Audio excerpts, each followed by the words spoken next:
Good afternoon, everyone. My name's Dorothy Meal. I'm the Vice Principal of the University and Head of the College of Humanities and Social Science here. I just want to apologise, first of all, that our Principal, Professor Sir Timothy Shea, can't be here to welcome you himself.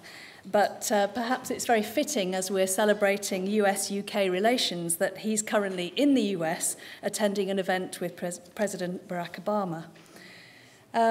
But in his stead, I'd like to offer you all a very, very warm welcome this afternoon, and in particular welcome our guest speaker this evening, Ambassador Thomas Pickering, our other distinguished guests from the US and the Fulbright Commission, as well as a very warm welcome to Fiona Hislop, Cabinet Secretary for Culture and External Affairs in the Scottish Parliament, members of the University Court, staff and students. I'm really delighted that you can all be here to hear what I'm sure will be a very fascinating lecture this evening.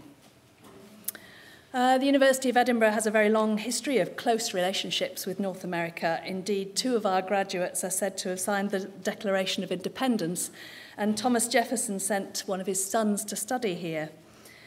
There are currently more students from North America studying with us than from any other part of the world outside Europe. And at nearly 2,000 students, this is one of the largest groupings studying in the UK. We have some very active alumni clubs and groups across North America, and alumni from Edinburgh University are prominent in many aspects of US life, from business to academia and politics.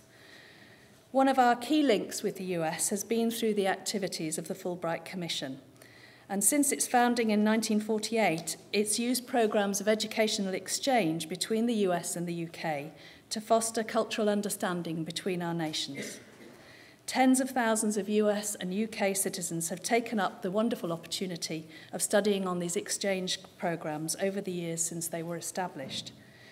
We'll have an opportunity to hear a little bit more about the Commission from Penny Egan, its Executive Director, after the lecture this evening. One of the university's important links with the Fulbright Commission is the recent establishment of a programme of visiting professors coming to work at the College of Humanities and Social Science. And we're delighted to be hosting the first of these visiting professors, Marianne Baruch, who's here with us this evening. And we're looking forward very much to welcoming further visiting professors here over the next 3 years who will be teaching, researching, and giving public lectures.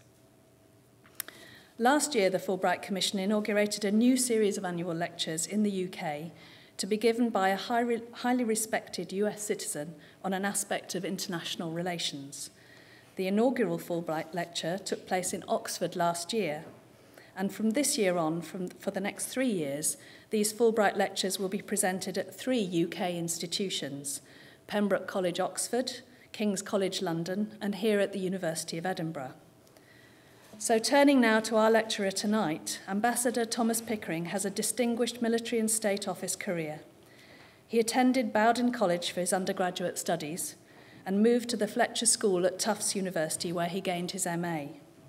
He then served in the US Navy and in 1958 studied at the University of Melbourne as a Fulbright scholar.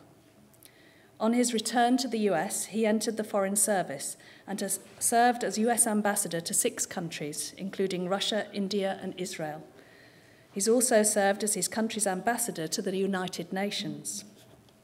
As a matter of principle, Ambassador Pickering learned the languages of all the countries in which he served and is fluent in French, Spanish, and Swahili with a working knowledge of Russian, Hebrew, and Arabic. Ambassador Pickering delivered the first of his 2012 Fulbright lectures last week at King's College, London, and his final lecture will be at Pembroke College in Oxford on Friday. But tonight, I'm absolutely delighted that Ambassador Pickering is addressing us, and his title is The US Role in the Future of the Middle East, Pillars of Hercules to the Hindu Kush. We'll have an opportunity to ask some questions after the lecture, but I'm now absolutely delighted to welcome Ambassador Pickering.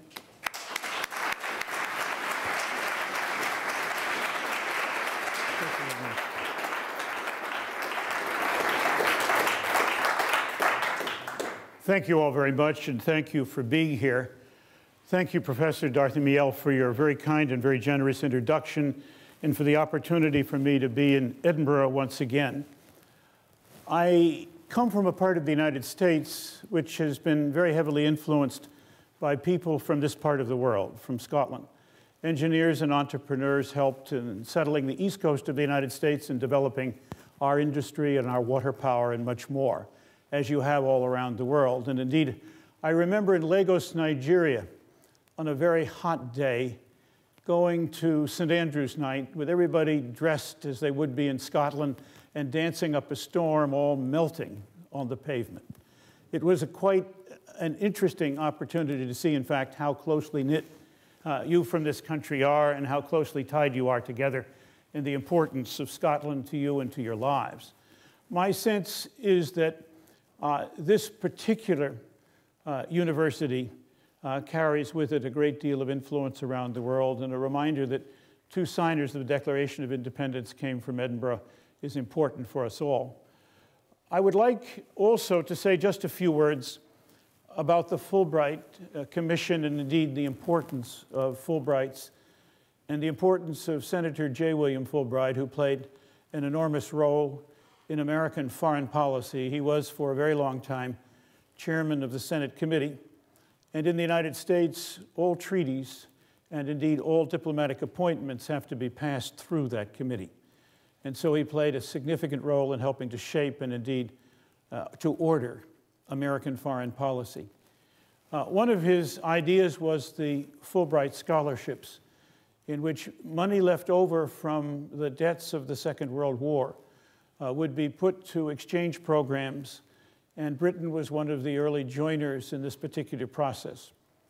It is an important process because it laid a foundation stone for something that people may have a tendency to consider an oxymoron, cultural diplomacy, although I think it's extremely important and plays a very significant role in the United States. And indeed, the Fulbright program was a cornerstone of an idea that was then shared by Secretary of State Sumner Welles and by another gentleman of Scots origin, Archibald MacLeish, one of America's finest poets. They together put in place the beginnings of the United States' interest in finding ways to marry our educational systems, our interest in the arts and our interest in science and so on as part of our diplomatic outreach around the world, and it was truly a very important effort. An effort that I consider so important that I have been long among those who would like to find a way to endow this program rather than subject it to the yearly vicissitudes of congressional attitudes in the United States. Parsimony reigns supreme, particularly in tough times, and the program needs to have a firm base in which to continue. There are a number of, I think, very useful ideas out there, and one would hope soon that not only would the United States, but other countries that participate in the program would follow suit, so that we know that we have a constant base of people moving back and forth on both sides of the Atlantic to enjoy both the benefits of study and research in each other's country, but also the learning and indeed the knowledge diffusion that can come from that. I would like now to turn to an area where perhaps even more knowledge diffusion could profit us all, and indeed where I'm made to understand this university is playing a very significant role in that process with its work in Middle Eastern studies. The Middle East has been for a long time a cockpit of conflict for all of us, and long and traditional and difficult and indeed nagging issues remain. Today I want to speak about a number of them, and I want to speak from the perspective of an American, a former American diplomat, about some of the things that we might do as we think through those particular problems to try to help move and indeed speed the process of resolution of those difficulties, particularly in the area where I've spent my life in diplomacy. My sense is that the Middle East is now engaged once again in a very serious revolution of great changes that are going to affect very significantly how we and you in Europe are going to be dealing with a changing environment in that part of the world. The Arab transformation, I hate to use the word spring, we've been through summer, autumn, and fall, and spring may have in fact implied too much optimism. Perhaps fall in the American terms is a pun, but maybe perhaps in some ways more indicative of some of the more difficult problems we have now. I would only like to say something briefly about each of the regions and how and in what way diplomacy might seek to play a useful role. Let me begin with the Arab transformation and then move on to the Arab-Israeli peace process, or as one might have to say in a note of candor, the Arab-Israeli non-peace process at the present time, something about the future of Iraq, something about Iran and where diplomacy might be able to move that particularly difficult problem, and end up on the far end in the Hindu Kush, speaking about Pakistan and Afghanistan. They're all not part of the traditional Middle East, but they are indeed bound together by Islam, by the influence of Arabic, and indeed by trade and many other cultural connections running over a very broad expanse of our world. The issues are not all interconnected, but in many ways they affect each other. I think it would be an error to assume that if Arab-Israeli peace were suddenly settled, that everything else would go away. On the other hand, my sense is that the successful conclusion of some kind of a peace settlement between the Arabs and the Israelis would contribute greatly to optimism and indeed interest and potential enthusiasm about working successfully in the other areas of the Middle East, as I've extended it in a very broad sweep. The Arab transformation is showing us signs of differing outcomes. One could postulate, perhaps in a note of pessimism, something like 1848 and the return in many places to the old regime. I think that's less likely. Reform and revolution at the other end are in some ways now in jeopardy, both through serious problems of uncertainty and as well through the growth in some areas of the Middle East of violence as the next stage of whatever is going to happen. I look at the region in several parts, and one has to begin with Egypt and its salient, and indeed its almost paramount importance in influence in both the Arab world of North Africa and the Arab world of the broader Middle East, what the scholars and the diplomats have come to call the Mashrek, the eastern portion of the Mediterranean. These particular areas and the Egyptian influence has been traditional, and it has been positive when it has played a significant role in emphasizing its role and interest in peace, and it has been difficult and negative when there have been resorts to arms in that part of the world on both sides of the conflict. Egypt is now in the hands, in my view, of two of the forces that are still standing after the changes that began in Tahrir Square in January a year ago. Those two forces are on the one side the military and on the other side the Islamists. Both the Muslim Brotherhood, the Ikhwan al-Muslimin, which is the more moderate side, interestingly enough, of the Egyptian constellation of Islamic forces, and the Salafiyin, who are perhaps more devoted to traditional rigorous fundamentalism than the Brotherhood.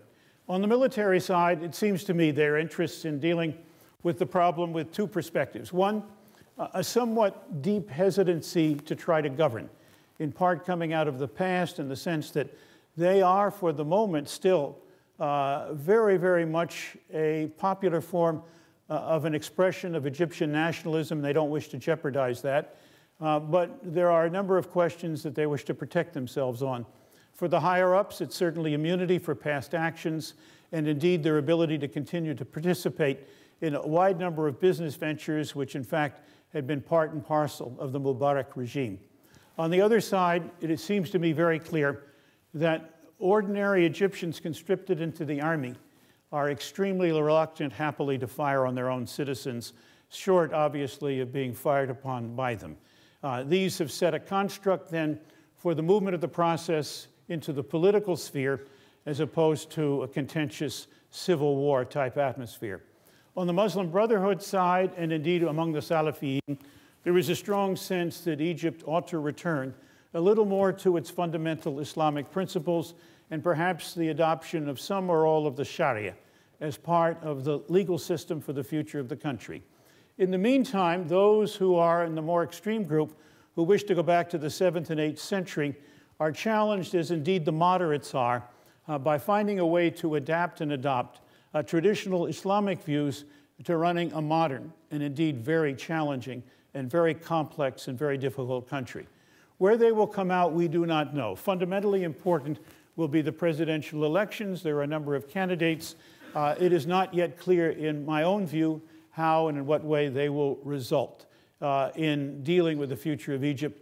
I should mention only, also in passing, that it is something of a tragedy that those people who perhaps were most important in organizing and indeed opening up the revolutionary change from Tahrir Square and beyond seem to have excluded themselves through conscious decisions from participating in the electoral portion of the future of Egypt.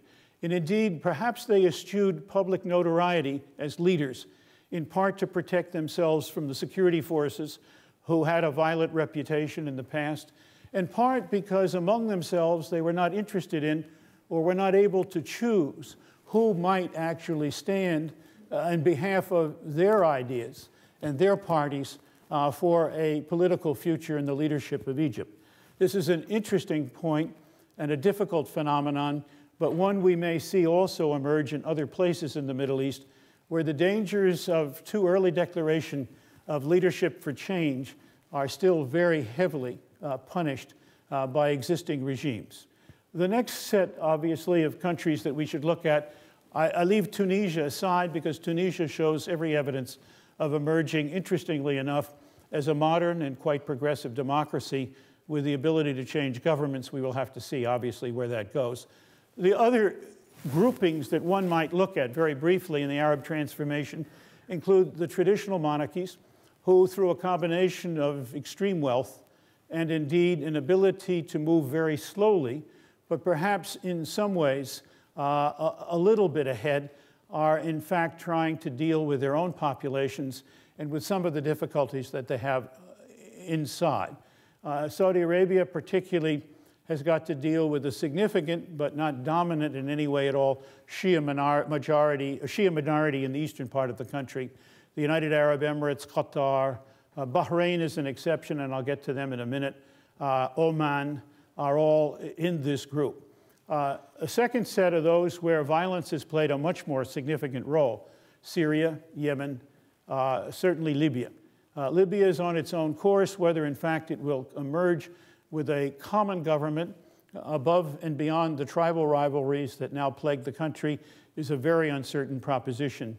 Yemen, too, has had a very difficult time in seeing off a ruler who had stayed far beyond the time when he was welcome. And some of the animosities and difficulties are both tribal and indeed sectarian.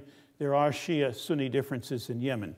In Syria, by far the most difficult problem, my sense is that we are on the verge of civil war. One would like to see it avoided.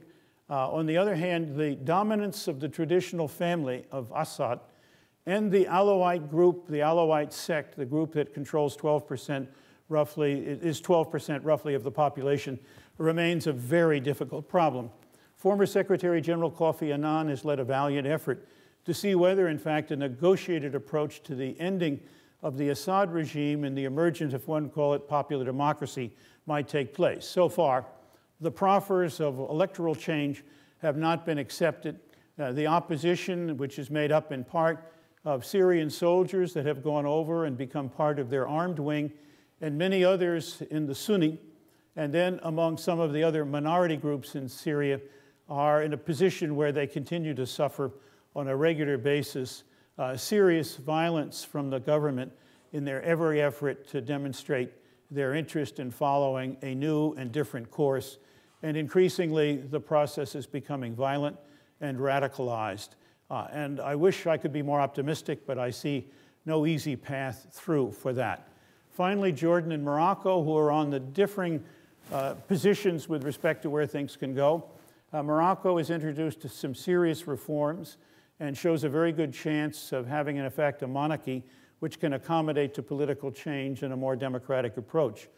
Jordan has had serious difficulties, in part because of confusion among the dominant East Banker group, and in part because increasingly, since King Hussein died, there has been a serious effort to put aside the very large number of Palestinians as a kind of outside group living inside, rather than, as Hussein did, to try to bring them in further to the governance and indeed the operation of the country. For the United States, this presents serious challenges. We will certainly not have a significant influence, in my view, in how any of this comes out. But we can help to shape where some of the people and parties are going. And I think we should remain dedicated to helping those who are looking for a genuine democratic change on their own terms. We will have to respect the cultural influence that comes to the table as they move ahead in finding answers to the problems. We will have to respect their decisions. We will have to support where that can be done. The economic and indeed the political and cultural needs of the countries in whatever way we can. Beyond that, I think it's a mistake to assume that any outside player can do anything but cause additional problems. My one, I guess, hope is, however, that an outside negotiating effort is not yet dead in Syria, and that Secretary General Annan can continue to move in whatever way that is possible.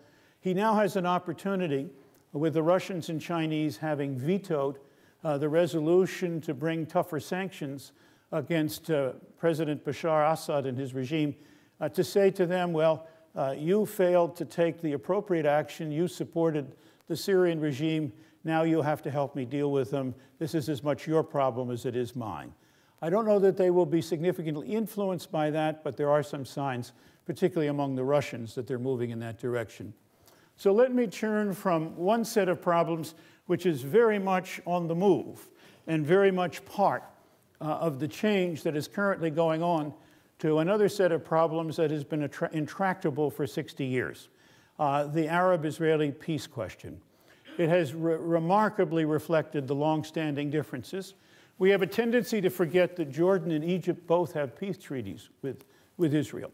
We have a tendency only to remember, as indeed I believe we should, that the Palestinians are still engaged in a struggle for their own state, under, in effect, in the West Bank, Israeli military occupation, and in Gaza in a situation where they are perhaps in a kind of analogy to primitive justice in the 16th century, in the stocks. There isn't much wiggle room for Hamas. There isn't much opening. There isn't much opportunity yet for change. And Hamas remains certainly on the bad list of many countries, although my sense is that they will have to be dealt with in the future, and that a Palestinian state cannot emerge in two separate divided portions without any relationship between them.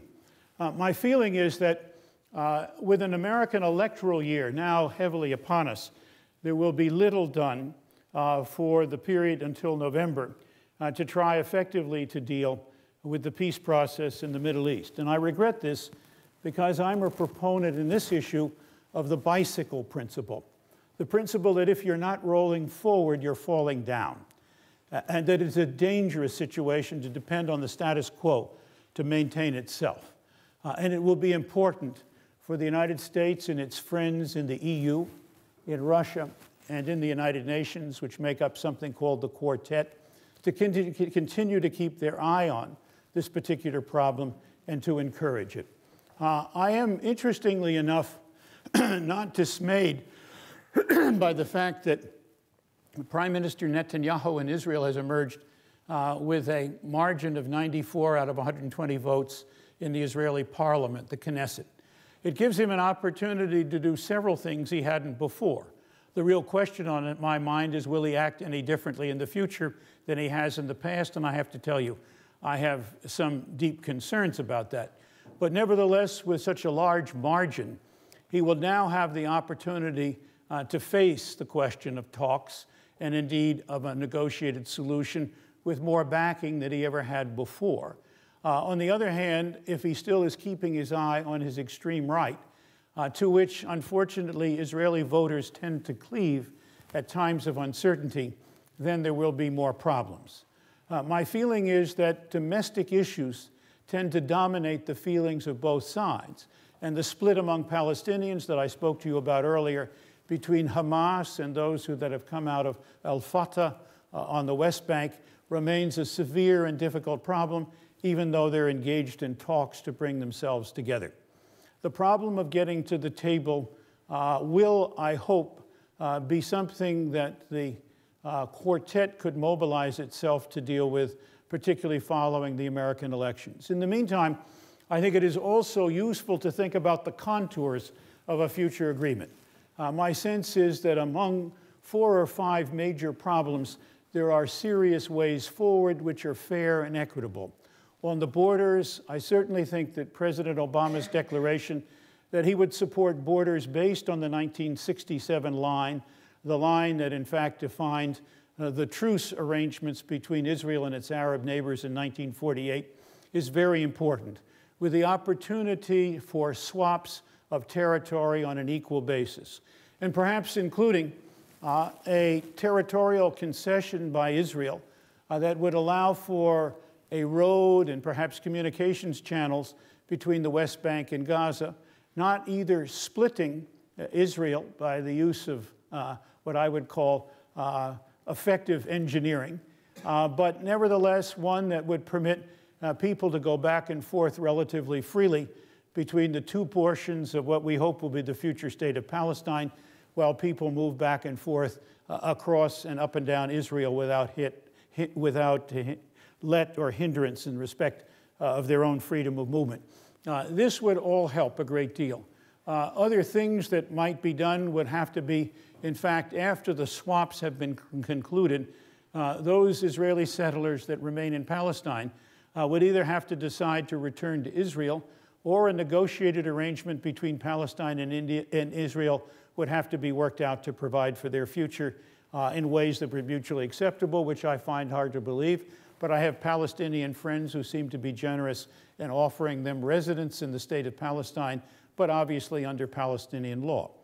The second set of questions, in my view, that's most important is Jerusalem. Here, I think a difficult problem ought to be attacked with some serious rationality.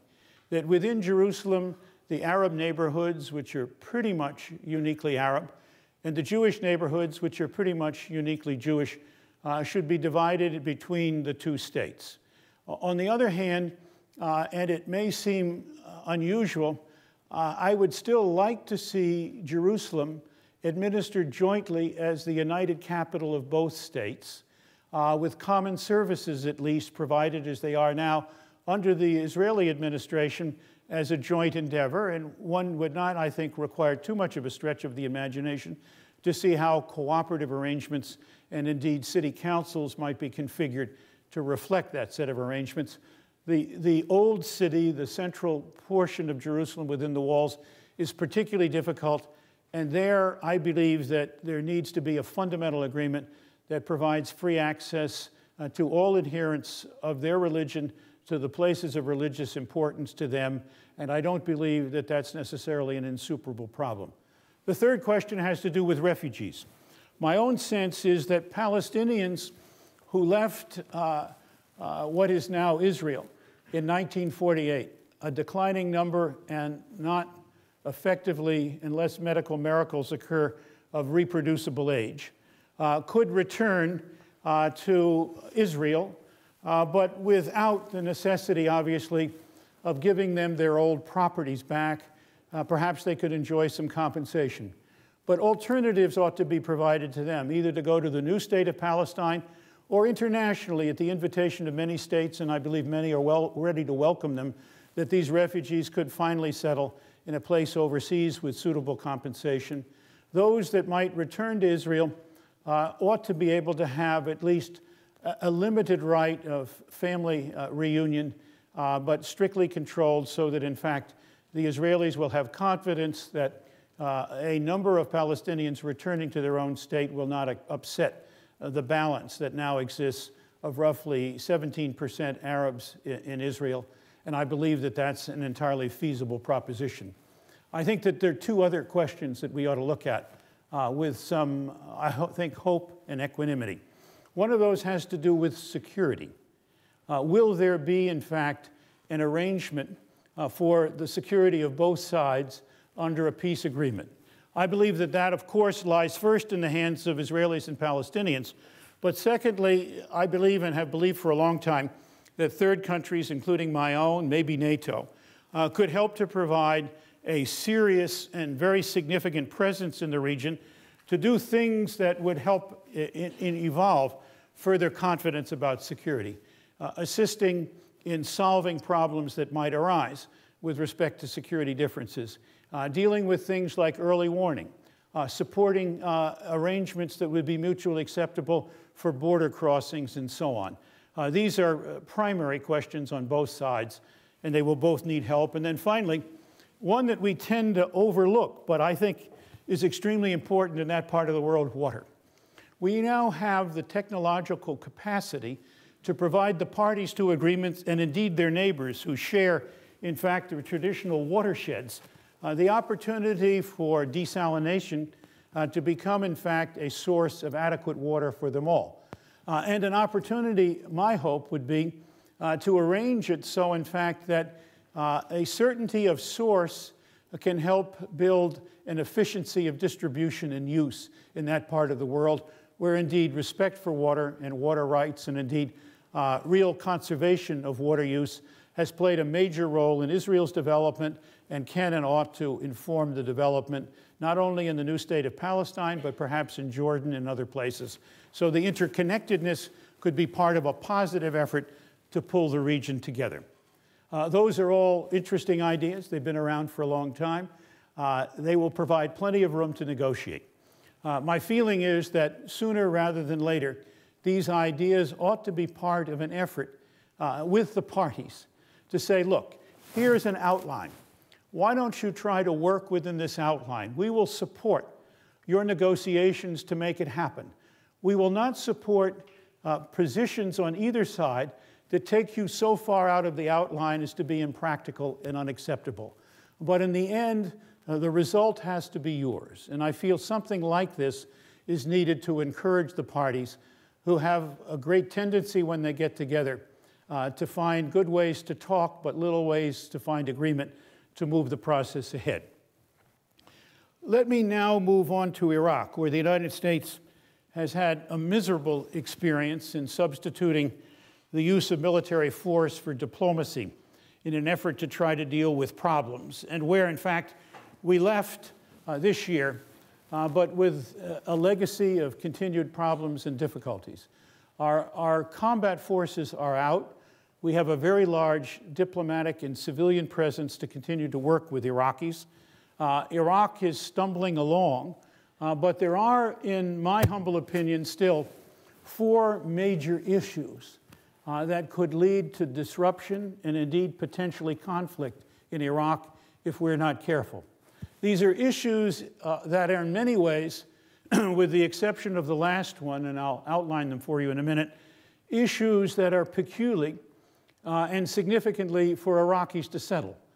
The real difficulty is that they are of such fundamental importance that significant outside encouragement and support is required, and not solely that of the United States, which I think has tried to play that unique role in the past, but without the kind of success that has led to the sort of conclusions that could give us confidence in the stability of Iraq in the future. The issues, in simple terms, are: 1, how can Iraq adopt a system in which majority rule and minority rights are fully part of the arrangement and widely accepted by all parties? Secondly, and closely related to that, what is the future nature of an Iraqi federation? At the moment, it's in transition. Will it be a federation of 3 major regions affecting the 3 big divisions in Iraq? Or would it make more sense, as I believe, to think about a federation of 18 provinces in which general rules across the board will help to deal with the potential for internal strife? The third also derives from the first 2. How will the very considerable income of Iraq, particularly from petroleum and gas, be divided equally and fairly among all of the Iraqis, recognizing their special needs and indeed their particular role in the future of the country? And the fourth issue is Iraq in the region. And it has two facets. Can the regional countries be brought together to assure that as Iraq goes ahead, they will not participate through their favorite Iraqi group, the Saudis with the Sunnis, the Iranians with the Shia, the Turks against the Kurds, and the Syrians, if they do have any effectiveness, not involving themselves in a role to continue to keep everything disturbed, which has particularly been a Syrian ambition. These are very difficult problems, but with, in effect, a multilateral effort, in my view, to help the Iraqis move toward the solution of these problems, we can also seek to bind the outside players to staying out of Iraqi internal politics to the greatest extent possible.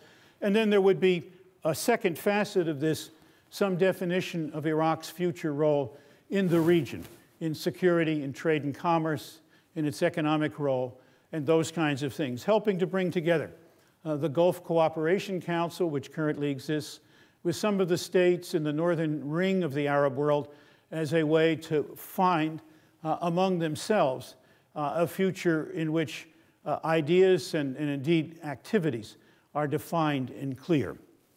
These challenges, in my sense, are not challenges to which the present Iraqi government is capable of turning its full attention and resolving.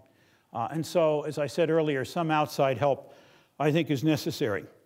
The next I-word country is Iran. I won't go into extensive detail. There is a very serious problem that many of us in the West feel with some sense that Iran's nuclear program may be a stalking horse for a future with nuclear weapons for Iran. The good news is, so far, that the best intelligence judgments are that Iran has not made a decision to make nuclear weapons, and the better intelligence judgments are that since 2003, with perhaps one or two small questions, Iran has not indulged in nuclear activities that fall well outside the definition of civil nuclear activities, principally to support a power program. It is true that Iran has entered into a very significant program of enrichment of uranium, most of it for a power program, a little bit for a medical reactor to produce isotopes to treat cancer. But unfortunately, until now, while it has declared its interest in buying a large number of nuclear power plants, it has not done so. And the one power plant that it has acquired was acquired most recently from Russia. And Russia's policies are that they will provide the fuel for any power plant they build overseas.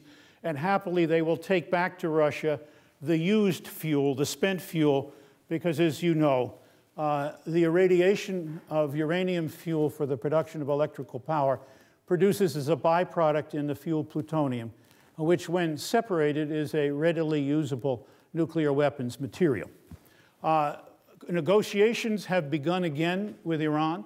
There's been a long history of on and off negotiations.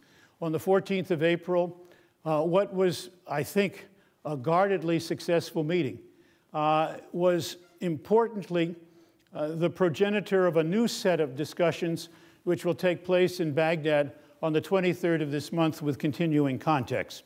It is, at this point, difficult to know where all of that will go. But the hope is that unlike past meetings, which were held on a day, one side would make a proposal, the other would reject it, then they'd go away and negotiate for a year for another meeting at which the process was repeated. We are now engaged in what could be a series of important meetings. There are also, I think, opportunities. At the Istanbul meeting, I think at the Iranian suggestion, they agreed on 3 principles, or they half agreed on 3 principles to conduct their future negotiations. One is that they would attempt to resolve the nuclear problems with Iran by steps and stages, which makes sense. Lumping them all together with the multiplicity of things they have to deal with is too difficult, particularly because there are many non-nuclear issues out there that have to be dealt with, questions that, in fact, I think are important Can we find ways to cooperate with Iran on Afghanistan, on Iraq, on the drugs trade in the region, which strikes Iran particularly hard, on Iranian interest in supporting organizations which are on our terrorist lists, Hezbollah and Hamas, and many others. But the nuclear question probably remains uppermost in most people's minds, and at this stage, at Baghdad, there is an opportunity, I believe, for two important things to happen. One is to take a small step, and we are in an electoral year, and of course our president has to be very careful about what kinds of steps he makes with Iran, not to make himself any more vulnerable to criticism from his opposition. But there is an Iranian proposal on the table that in one way or another might be configured into a short step. And that proposal is that Iran does not have fuel at the moment to run its medical isotope reactor. And it is said, in effect, that it would stop enriching uranium at a higher level to 20%, which presents dangers because it's getting closer to bomb-grade uranium, if, in fact, the West would help to provide the fuel for that reactor. It seems like a simple and easy trade, but nothing is totally simple. But in my view, it would be a good place to start.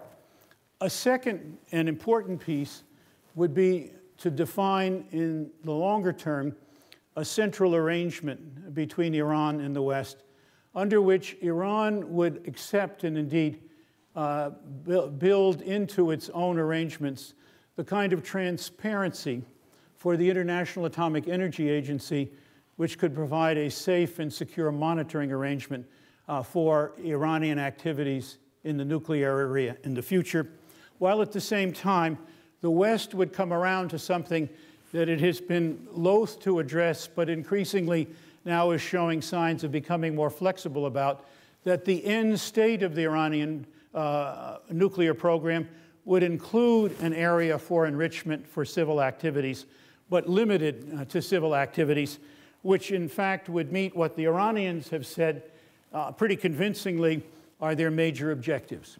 One would hope that finally they would look further down the road together and see that at least the nexus of a future solution could involve four principal exchanges between them. One is that Iran would convert the present religious political decree it has against making nuclear weapons and using them, the fatwa, into an internationally binding arrangement. And that secondly, Iran would accept this broader inspection mechanism I've talked about. On the Western side, we would accept with limitations Iran's right to enrich uranium material for civil purposes only, and that we would remove, as a process of steps and stages took place, the current sanctions regime to encourage the Iranians to make the concessions necessary to do that. This is a long way down the road, but the Iranians have shown a strong interest in wanting to know what the end result will be and wanting to know, in fact, whether the sanctions, which they have found particularly biting at the present time, will be helpful. I won't go into a discussion of military activities because I think they're pretty feckless in dealing with the Iranian program and could produce only the most horrendous series of terrible results in the region if they were undertaken. And hopefully it is the negotiations and the persuasive character of both parties to move the process ahead, which will bring us to a result. And now, breathless, let me move on to Pakistan and Afghanistan for a quick review of those issues and some of the things that we might think about together that could be done, which would be very useful in dealing with those issues. I believe, in fact, that the President's decision, President Obama's decision to leave in 2014 is justified. We went in for a particular reason in 2001, and that was to deal with the people who attacked us in New York and in Washington at that time. They are in large measure gone. The judgments are that most of them are in Pakistan, those that are left, and that the remaining number is very small. We have gotten tied up with the Taliban as a result, first, of our success against them, and then our failure to follow through and allowing their return to become an important and indeed significant insurgent group inside the country. My sense is that if there are any valid reasons for us to remain in Afghanistan now, they are secondary. They have to do with finding ways to avoid Pakistan destabilization through Afghanistan, and perhaps the even less salient and important idea that great powers don't leave messes worse than they found them, something that I would not be willing to sacrifice very many people or treasure to achieve. I think that the other thing that is important to think about in this region is the significance of Pakistan, which in my view ranks in terms of the preoccupations of the United States well above Afghanistan. Afghanistan has been terribly important because we have been there. But now that we're getting out, it's important to think clearly about those portions of South Asia that can have a major effect on world stability, and indeed common and significant interests I believe that we share across Europe and in many parts of the world. And Pakistan, of course, is a nuclear power. It is a country which has been in a constant crisis of governance. It is in many ways a country where significant decisions on the most important issues are made by the professional military and not by the government at hand. A country where there is a growing Islamic influence, and a country where there is a continuing, indeed, at times galloping economic problem. If that isn't a formula for colossal failure, I don't know one, and it's deeply concerning because, of course, the nuclear weapons may be there for the taking if the thing falls apart. And we ought to worry about that as well as with the checkered, indeed deeply and difficult history of Pakistan with India, where both sides have had in the past serious conflicts, and where we have not yet been able, I think, even with what I consider now ongoing good faith efforts between India and Pakistan to find an answer to their nagging problems and to their most difficult problem, Kashmir. On Afghanistan, we have now entered into a process of seeking a negotiation. That has moved ahead a few steps. The US has been talking with the Taliban. Currently, the Taliban has downed tools in that particular effort. The Taliban has been able, as a part of those negotiations, to set up a small office in Doha, in Qatar. And the United States is looking at the question of whether 5 significant Taliban people held in Guantanamo might be released as a stage of the effort which would bring the Karzai government into these discussions. This is a good start, but stuck now for all kinds of reasons between Afghan parties about their own future. And that is a significant and indeed important focus for peace negotiations. A second part, however, extends to the region and beyond. Here again, I think that some aspect of multilateral diplomacy surrounding the Afghans working on their own future is very important. Pakistan has an enormous amount of influence on the Taliban, and indeed Pakistan's problem is that it supports the Taliban in Afghanistan and wants to destroy the Taliban in Pakistan. And so among their many questions is that they have succeeded in creating a kind of Frankenstein situation in their own country as a result of their efforts to try to keep India at bay and Afghanistan relatively friendly to Pakistan. A very serious and difficult problem. That means that other players, including India and Iran, and certainly all of the neighbors of Afghanistan, China, and certainly Russia and perhaps the United States and others here in Europe, need to form a kind of second circle of negotiations to do 2 things. One, to reinforce and strengthen what it is the Afghans are trying to do for themselves, and to be prepared as a result of the outcome of that to support and recognize a reasonable intra-Afghan solution to the problem. And secondly, they need to be part and parcel of a set of arrangements for the future of Afghanistan that can support it economically, can support it in security terms, and can support it in the region as a significant country that ought to be respected if it chooses neutrality or non-alignment or whatever future status it might wish to have. This is a very difficult problem, but in my view, if it's going to work, will have to be addressed. There are 2 fundamental questions that I see that are outstanding that will certainly affect the future of Afghanistan and Pakistan, regardless of whether it comes through an agreement or some other series of unilateral actions on both sides.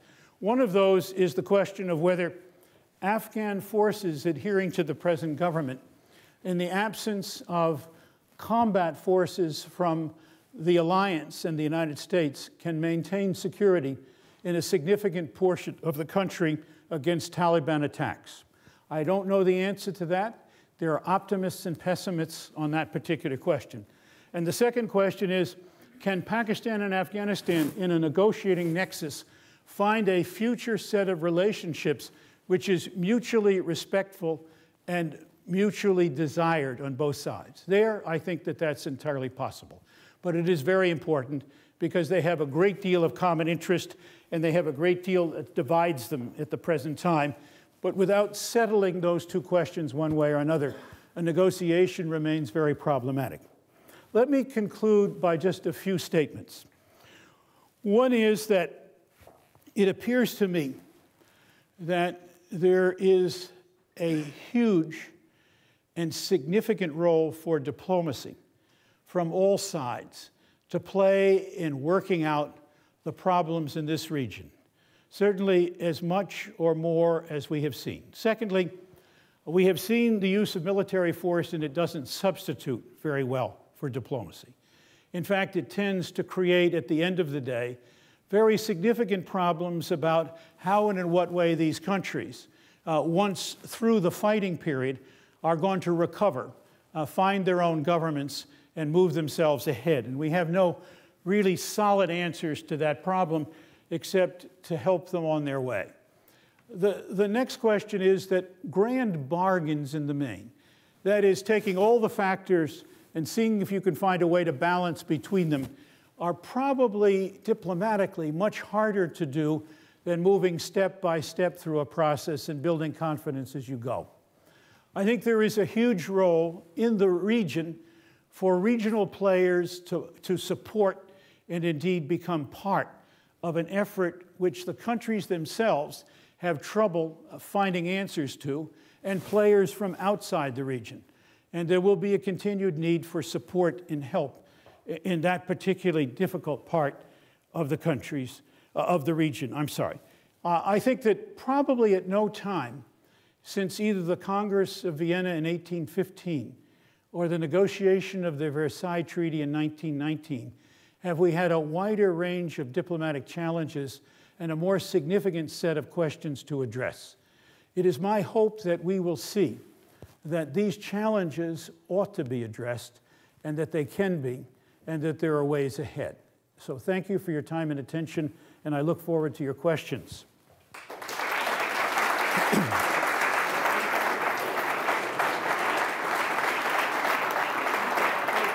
We set with water anywhere. I'm going to croak a little. Thank you so much. That was fantastic. I think we have about 5 minutes to some questions. Now we've got a roving mic, so if you could wait till the mic comes to you, and then say perhaps who you are before you ask your question. So first of all, at the back there. He's taking his coat off. I'm a little worried. George Marshall Lerner, student. Thank you for mentioning Archibald MacLeish, since I'm also from his hometown, and it's nice to hear his name for once. On your particular point of Afghanistan and Pakistan, it would seem that although no matter how very good your talk was, it had a great despondency for long-term memory loss. In Britain alone, it's the 4th time around it's been back to Afghanistan. And this is principally for removing troops there and having to go back in. So it would seem that your vocal belief that diplomacy, while removing troops abruptly, could solve quite a lot, it would seem that instead that the need for American troops to be there would be a good way of maintaining the relationship, at least maintaining the American cards in Afghanistan and Pakistan, in order to balance out the power of Pakistan. Without that American power, it would seem that, as Lord Napier had to, he would have to go back once again and lose even more blood and treasure. Thank you. But I think that your assumption is one that's been battled over fiercely in the United States. There are only a couple of problems. One, continuing the war in Afghanistan is wildly unpopular in the United States. Secondly, there will be the stay behind of significant forces to do three things: training, logistics support, and to provide a special forces capability were the Al-Qaeda to try to return to Afghanistan. We, in effect, have little problem, in my view, with the Taliban, qua Taliban, in a sense that they have not attacked us outside of Afghanistan, even though I think quite mistakenly in their view today, they provided shelter to Al-Qaeda. My own view is that the question of the future of Afghanistan and where it is going to turn out cannot be decided by outside forces. And therefore, my critical question of can in 2014 the Afghans, with the kind of limited help we're prepared to provide for themselves, were they to fail to do this, I do not see an unending change of strategic consequences for the United States that is deeply inimical to our interests. Any other questions? Yes, down here at the front. We got. I can shout because you said you were going to mention Bahrain. Okay.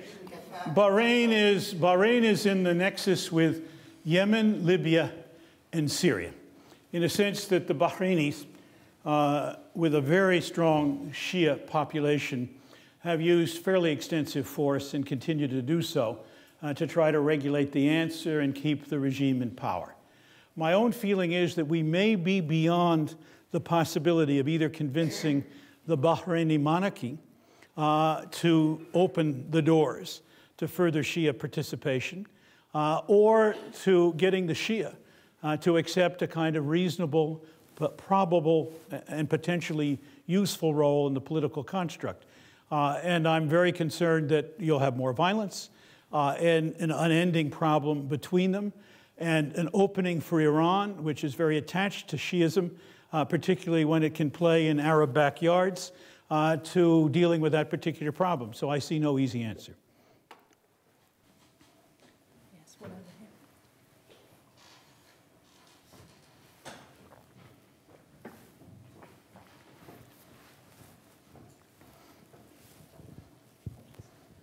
Hi, Marco John Soproniuk, student of International Relations and Law. Just wanted to say thank you for coming. You're a legend. Thank you for speaking. And do you see a role for Europe in the future of the Middle East peace talks?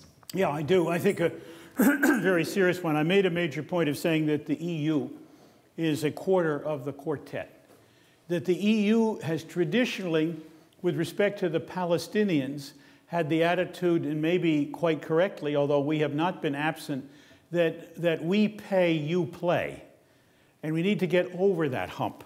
That in fact, Europe has been more generous to the Palestinians on a per capita basis probably than the United States has, but the United States has been there. Secondly, I believe it is very important in the 4 or 5 approaches to substance that I laid out that we seek a coordinated view, and we have done that, also with the Russians and with the UN, who play in the quartet. I am more positive about the quartet than many other Americans are who believe it's just up to the US to deal with this problem. But President Obama needs some cover, even if he's reelected, to move the process ahead. We need an ability to influence the factors throughout the region. President Clinton's valiant effort at the end of his period of administration, in my view, failed because he didn't pay enough attention to the Arabs outside of Palestine. And the Palestinians badly needed the support of the Arabs outside of Palestine, Egypt and Saudi Arabia in particular. And they sat on the sidelines because they weren't part of the process. They weren't consulted. And as a result, when the time came to advise Mr. Arafat about what to do, they threw up their hands and said, we don't know what's going on, it's up to you. And of course, he said, if it's up to me, I'm not doing it. So it was a very difficult time. That wasn't the sole, and indeed the only piece, but it was indicative of the fact that if you do things too late, that if you are not prepared to deal multilaterally, and you're not prepared to bring others in, you're going to have to take the consequences for trying to act alone. And in my view, that is not a wise idea, particularly in this day and age. I think we can just have one more question. You have one more questioner.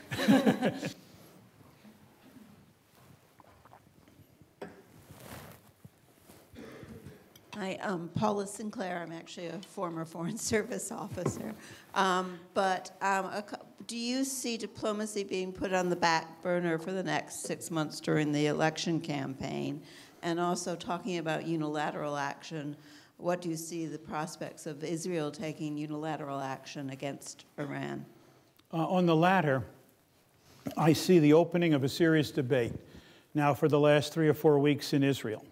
I think the move to a larger coalition means that Prime Minister Netanyahu has to take into account the left that's in his coalition as well as the right. I think that those combinations are slowing things down.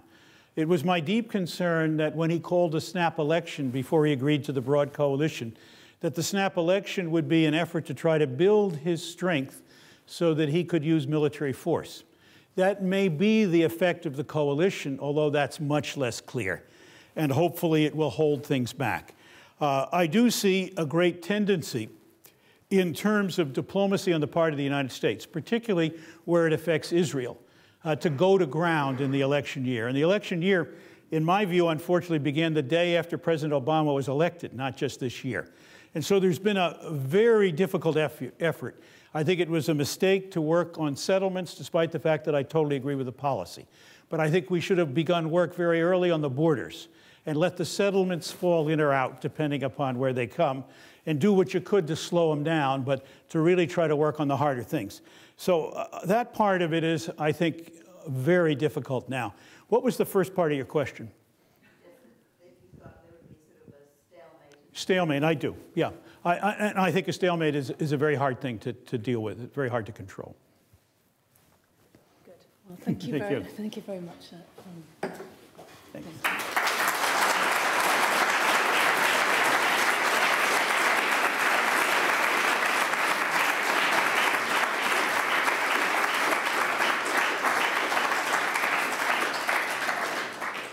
There will be an opportunity for some more informal questions and discussion outside shortly at a reception to which you're all invited.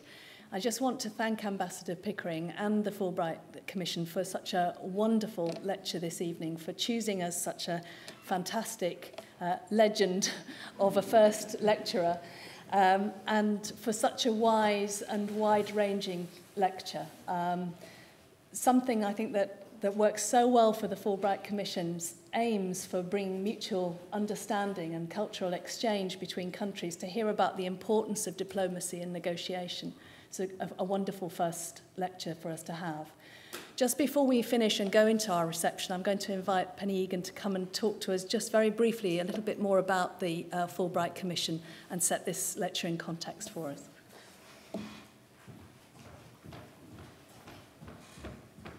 Okay, well, thank you very much. I will be very brief, but I did want to set this lecture in a little bit of context. A lot has been said, or some things have been said about the Commission and its work. And as you well know, we've also referred to Senator Fulbright. And I just wanted to remind you that he was a Rhodes Scholar. And part of the vision and part of the idea for the Fulbright programme was clearly born of his experience at Oxford.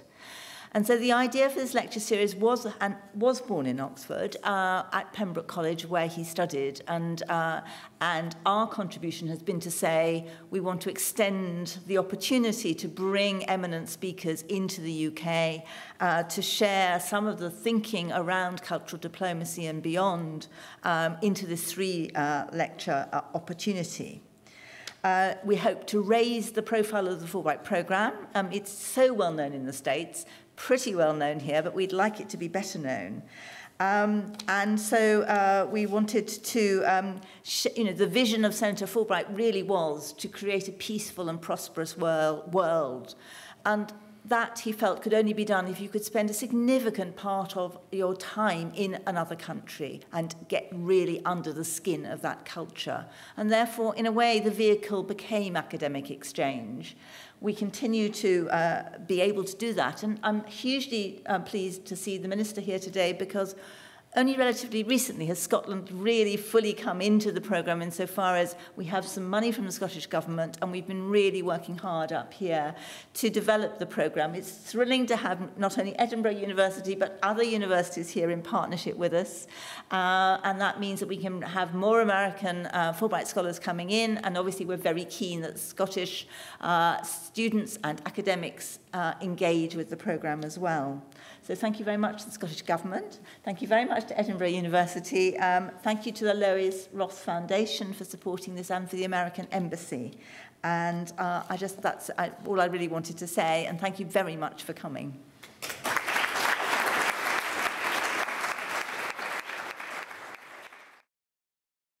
This production is brought to you by the University of Edinburgh.